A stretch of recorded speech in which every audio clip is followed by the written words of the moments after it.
Hello guys, आज हम एक ऐसे एनिमेटेड दुनिया में घूमने वाले हैं जहां एक डिसफंक्शनल परिवार ने हमें हंसाते हंसाते काफी कुछ सोचने पर मजबूर कर दिया। मैं बात कर रहा हूँ द सिम्पसंस की दुनिया की, जहां कार्टून कैरेक्टर्स ने कभी कभी असली दुनिया को भी पीछे छोड़ दिया है। लेकिन ये कोई ऑर्डिनरी एनिमेटेड सीरीज नहीं है। द सिम्पसन सीरीज एक कॉमेडी एनिमेटेड सीरीज है, लेकिन कॉमेडी से हटके इसने कई बार असली दुनिया के इवेंट्स को पहले से ही प्रेडिक्ट किया है।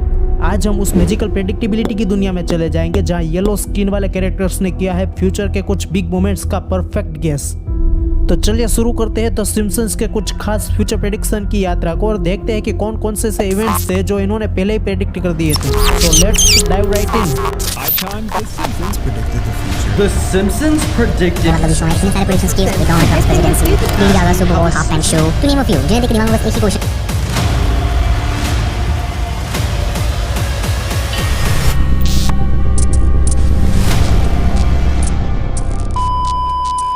Year 2000 back to the future.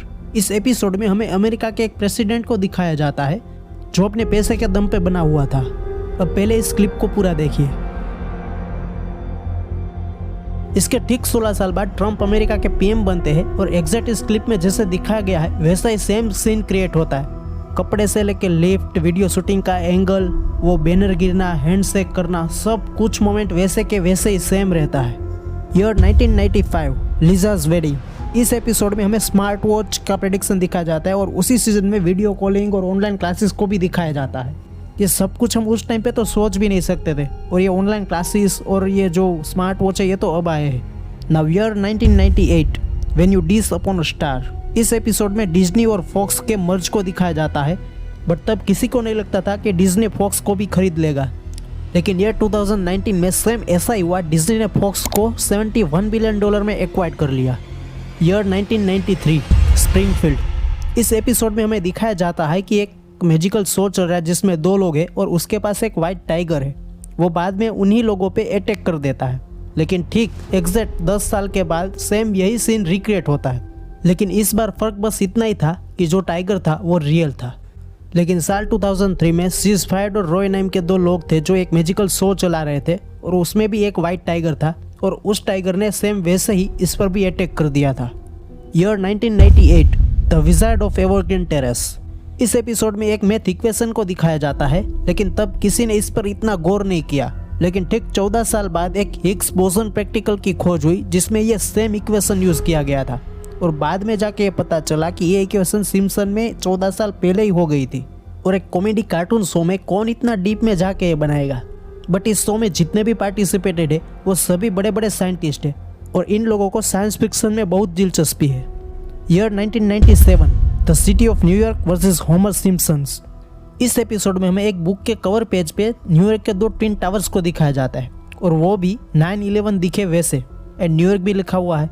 तो क्या इससे हम ये मान सकते हैं कि न्यूयॉर्क में जो ये दोनों बिल्डिंग पे हमला हुआ था और वो भी 9/11 पे? अब इस बात को हम इग्नोर तो नहीं कर सकते। Year 1990, censoring art. इस एपिसोड में हमें क्लॉथलेस स्टैचू दिखाया जाता है जो सिटी के बीचों बीच में था और उस रीजन से स्प्रिंगफील्ड में रहने वाले लोगों ने उसके खिलाफ विरोध कर दिया था। और सेम वैसे ही रूस के पिट्सबर्ग में भी वर्ल्ड फेमस 16 फुट ऊंची ऐसा एक स्टैचू सिटी के बीचों बीच लगाया गया था और यहाँ भी इसी रीजन से इस चीज़ का विरोध हुआ था। 2010, सीजन 22। इस सीजन के एपिसोड में हमें दिखाया जाता है कि एक पर्सन के हाथ में एक बैटिंग पूल होता है जिसमें नोबेल प्राइज जीतने वालों के नाम होते हैं। इसमें कौन नोबेल प्राइज जीतेगा उसका बेट लगाना होता है।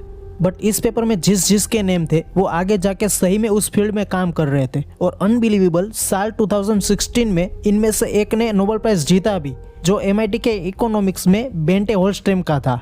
अब इतने सारे प्रेडिक्शन हुए हैं और वो भी इतने परफेक्टली, और इतने ही नहीं और भी काफ़ी सारे प्रेडिक्शन हुए हैं जिसमें फीफा का करप्शन स्कैंडल, लेडी गागा का singing show, faulty voting machine और भी कई सारे। इन शॉर्ट अब तक कुछ 43 जितने प्रेडिक्शन सर्च हो चुके हैं, और एक प्रेडिक्शन तो इंडिया और पाकिस्तान के ऊपर भी लोग बता रहे हैं। साल 2012 के सीजन 11 के एपिसोड 17 में दिखाया गया है कि इंडिया पाकिस्तान के ऊपर न्यूक्लियर बॉम्ब छोड़ देगा।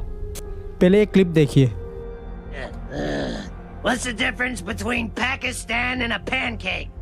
I don't know any pancakes that were nuked by India. Ha ha. What? Too soon? अगर इस वीडियो में कुछ समझ नहीं आया तो मैं बताता हूँ कि ये क्या कहना चाहता है। दरअसल वो कह रहा है कि पाकिस्तान और पैनकेक में क्या डिफरेंस है। फिर वो कहता है कि मैंने तो ऐसा कोई पैनकेक के बारे में नहीं सुना जिसे इंडिया ने न्यूक किया हो। मतलब ये क्लियरिफिकेशन दे रहा है कि इंडिया पाकिस्तान को न्यूक कर चुका है, मतलब कि इंडिया ने पाकिस्तान के ऊपर न्यूक्लियर बॉम्ब छोड़ दिया है। और एक एपिसोड में तो मैप भी दिखाया गया है जिसमें इंडिया तो है लेकिन पाकिस्तान की जगह सिर्फ समुंदर ही समुंदर दिख रहा है। वैसे अगर देखा जाए तो अभी पाकिस्तान बहुत ही हमारे से खिलवाड़ कर रहा है। अगर ऐसा ही चलता रहा तो शायद ये प्रेडिक्शन भी सच हो ही जाएगी। वेल, इसकी हर सीरीज़ के हर एपिसोड के हर चीज़ में इतना अनप्रेडिक्टेबल है कि हमें लगता है कि ये कैरेक्टर्स फ्यूचर्स की कुछ ना कुछ तो हमें हिट दे रहे हैं। सो आज के लिए बस इतना ही। वेल, अगर आपको इन्फॉर्मेशन अच्छी लगी हो तो लाइक करना ना भूलें और सब्सक्राइब बटन को दबा के हमें फ्यूचर एपिसोड के लिए ज्वाइन करना मत भूलें। एंड आपके कमेंट्स हमारे लिए बहुत ही खास होते हैं, तो बताइए आपको सिम्पसन्स का कौन सा प्रेडिक्शन सबसे ज़्यादा सरप्राइजिंग लगा। And we'll meet you soon. Till then, stay tuned for more informations. Keep smiling, take care, and goodbye.